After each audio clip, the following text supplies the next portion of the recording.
Je vais entrer dans le vif du sujet car le temps qui m'est alloué m'oblige à faire une course contre la montre. Au-delà du contenu de la réforme des pensions, c'est surtout la manière dont ce dossier a été géré qui soulève de sérieuses inquiétudes. Nous assistons depuis vendredi dernier à une situation pour le moins confuse. Le gouvernement a présenté une réforme majeure qui touche directement des centaines de milliers de Mauriciens. Cette réforme a provoqué une forte inquiétude dans la population. Les syndicats, les organisations de la société civile, les retraités et une grande partie de la classe moyenne ont exprimé leurs préoccupations. Et finalement, sous la pression populaire, le gouvernement a annoncé le gel du projet de mine testing qui devait s'appliquer à la State Pension. Et ce matin, l'honorable Premier ministre a confirmé le rejet du projet dont ce n'est plus d'actualité, tant mieux. Mais la question, Monsieur le Vice-président, qu'on devrait se poser est comment une mesure aussi importante a-t-elle pu être intégrée dans le budget sans consultation suffisante et sans que son impact social n'ait été pleinement évalué. Un budget national n'est pas un brouillon, un budget national n'est pas un laboratoire d'essai. Un budget national est l'expression de la politique économique et sociale d'un pays. Chaque mesure qui y figure doit être sérieusement étudiée, correctement chiffrée et largement concertée. Ce qui est encore plus préoccupant, c'est que la population vit désormais dans l'incertitude. L'année dernière déjà, Monsieur le Vice-président, les Mauriciens ont dû s'adapter au relèvement progressif de l'âge de la retraite à 65 ans. Cette année, une nouvelle formule de pension a été proposée. Aujourd'hui, cette formule est suspendue, mais personne ne sait réellement ce qui va suivre. Le gouvernement a-t-il définitivement abandonné cette réforme? Prépare-t-il une nouvelle formule? Une autre version sera-t-elle présentée dans quelque temps? Personne ne peut répondre à ce jour avec certitude. Or, les citoyens ont besoin de visibilité, ils ont besoin de stabilité. Ils ont besoin de savoir comment préparer leur retraite, organiser leurs épargnes et planifier leur avenir. On ne peut pas continuellement modifier les règles du jeu, puis revenir en arrière au gré des réactions. On ne peut pas gouverner un pays en créant un climat permanent d'incertitude et d'anxiété pour les familles. Monsieur le Vice-président, un autre élément a profondément troublé l'opinion publique. Le ministre de la Sécurité sociale, l'honorable Soubron, a publiquement déclaré que le Premier ministre aurait été mal conseillé dans ce dossier par une clique de 3 des personnes non élues. Je ne vais pas entrer dans les polémiques personnelles, mais si de telles affirmations sont fondées, elles soulèvent une question institutionnelle extrêmement grave. Qui élabore réellement les politiques publiques de ce pays? Qui conseille le gouvernement sur des décisions ayant des conséquences majeures pour des centaines de milliers de citoyens? Quel mécanisme de consultation, de validation et de contrôle existe avant qu'une mesure aussi importante ne soit annoncée dans un budget national? Nous parlons ici non pas d'une décision administrative secondaire, mais d'une réforme qui touche directement le contrat social entre l'État et ses citoyens. Dans une démocratie parlementaire moderne, Monsieur le Vice-président, les grandes orientations nationales doivent être préparées avec rigueur, transparence et responsabilité. Les Mauriciens méritent mieux que des annonces suivies de recul. Les Mauriciens méritent mieux que l'improvisation. Les Mauriciens méritent de savoir où le gouvernement veut conduire le pays. Car gouverner, ce n'est pas seulement décider, gouverner, c'est prévoir. Et lorsqu'il s'agit des pensions, il est de notre devoir collectif d'apporter des réponses claires, stables et crédibles à la population. Monsieur le Vice-président, lorsqu'on demande des sacrifices à la population, ces sacrifices doivent être partagés à tous les niveaux. L'effort ne peut pas reposer uniquement sur les citoyens. Le gouvernement doit également s'attaquer au gaspillage, aux dépenses non essentielles, aux privilèges excessifs et à certaines rémunérations particulièrement élevés au sein des organismes paraétatiques et des compagnies d'État. Au-delà des salaires des élus, c'est l'ensemble de l'utilisation de l'argent public qui doit être examiné. Les indemnités, frais de représentation, véhicules de fonction, missions à l'étranger, per diem et autres avantages doivent faire l'objet d'une évaluation rigoureuse afin d'identifier des économies réelles. Au lieu de pénaliser nos aînés, il est également temps de mettre au frigo certains projets de rénovation, d'aménagement au coût manifestement exagéré, qui ne constituent pas une priorité dans le contexte économique actuel. Les Mauriciens, Monsieur le Vice-président, accepteront plus facilement les efforts demandés s'ils constatent que l'État lui-même montre l'exemple. La crédibilité d'une politique de rigueur repose avant tout sur l'équité, l'exemplarité et le partage des sacrifices. Monsieur le Vice-président, j'ai parcouru le budget et les annexes. Mais où est l'ambition nationale pour le sport? Où est la vision qui permettra à Maurice de devenir une véritable nation sportive? Le sport est un investissement dans la santé publique, dans la cohésion sociale et dans notre jeunesse. Chaque jeune qui pratique régulièrement un sport est un jeune moins exposé à la drogue, à la délinquance et à l'exclusion sociale. Chaque roupie investie dans le sport peut permettre d'économiser plusieurs roupies dans les dépenses de santé de demain. Je note également que les 125 millions additionnels alloués au secteur de la jeunesse et du sport seront principalement consacrés à la construction de 2 nouvelles piscines, ainsi qu'à la rénovation et à la modernisation des infrastructures sportives existantes, un investissement nécessaire pour offrir de meilleures conditions à nos sportifs et à notre jeunesse. Mais le problème n'est pas uniquement de construire, le problème est aussi de gérer, d'entretenir et d'animer. Une infrastructure vide ne produit aucun champion. Une infrastructure vide ne protège aucun jeune contre les fléaux sociaux. Nous applaudissons nos athlètes lorsqu'ils remportent des médailles. Nous les célébrons lorsqu'ils portent haut le drapeau mauricien, à l'image de nos cyclistes et de nos handisportifs récemment. Mais sommes-nous prêts à investir durablement dans leur préparation? Combien de fédérations peinent à financer leurs déplacements? Combien d'athlètes doivent recourir au soutien de leur famille pour poursuivre leur carrière? Combien abandonnent faute d'accompagnement? Monsieur le vice-président, je suis triste quand je vois des sportifs qui peinent à trouver le financement nécessaire pour des déplacements à l'étranger. Dans l'élaboration du manifeste électoral de l'Alliance du changement, j'avais personnellement fait inclure la création d'un fonds spécial provenant des recettes du loto pour le sport d'élite. Cela aurait permis de financer la participation de nos athlètes ou équipes dans les compétitions régionales et continentales. Malheureusement, ni le ministère des Finances ni celui des Sports n'ont jugé nécessaire d'appliquer cette mesure à ce jour. Nous ne pouvons pas exiger des résultats internationaux sans fournir les moyens nécessaires.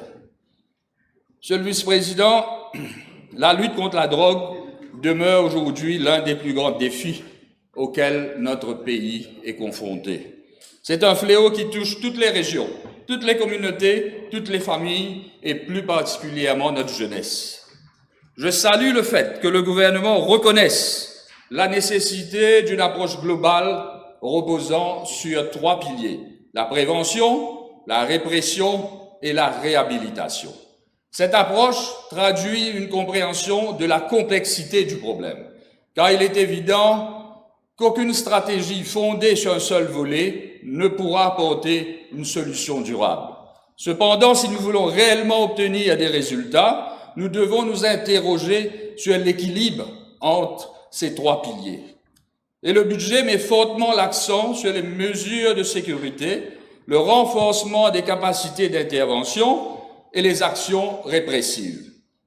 Ces mesures sont importantes et nécessaires. Nos forces de l'ordre doivent disposer des moyens nécessaires pour lutter contre les trafiquants et démanteler les réseaux criminels. Mais soyons lucides, la répression elle seule ne gagnera jamais la guerre contre la drogue. Elle peut perturber les réseaux, elle peut permettre des arrestations, elle peut réduire temporairement l'offre, mais elle ne s'attaque pas aux causes profondes de la consommation. Et tant que la demande existera, l'offre trouvera toujours le moyen de revenir. C'est pourquoi la prévention, le traitement et la réhabilitation doivent bénéficier d'une attention et de ressources au moins équivalentes. Le gouvernement a lui-même reconnu que les personnes souffrant d'addiction doivent être considérées comme des victimes ayant besoin d'accompagnement, de soins et d'une véritable opportunité de réinsertion. Et je partage pleinement cette approche. Mais un principe n'a de valeur que lorsqu'il se traduit concrètement dans les politiques publiques et dans les choix budgétaires. Cela soulève donc une question légitime. Pourquoi une part plus importante des ressources n'a-t-elle pas été allouée à la National Agency for Drug Control, la NADEC, afin de renforcer les programmes de prévention, les structures de traitement, les centres de réhabilitation et les actions de sensibilisation dans les communautés? L'allocation prévue constitue certes un pas dans la bonne direction. Mais compte tenu de l'ampleur du problème, Monsieur le Vice-président, pouvons-nous sincèrement affirmer qu'elle est à la hauteur des enjeux? Chaque roupie investi dans la prévention permet d'éviter des coûts humains, sociaux et économiques beaucoup plus importants à l'avenir. Chaque jeune qui est empêché de tomber dans la dépendance représente une vie préservée, une famille protégée et un avenir sauvegardé. De même, chaque personne réhabilitée avec succès retrouve sa dignité et sa place dans la société. Nous devons donc dépasser une approche principalement réactive pour construire une véritable stratégie préventive. Les écoles, les familles, les collectivités locales, les organisations religieuses, les travailleurs sociaux, les professionnels de la santé et les forces de l'ordre doivent travailler ensemble dans le cadre d'une réponse nationale cohérente et coordonnée. Monsieur le Vice-président, l'objectif ne doit pas être uniquement d'arrêter davantage de personnes. L'objectif doit être que moins de personnes tombent dans l'addiction.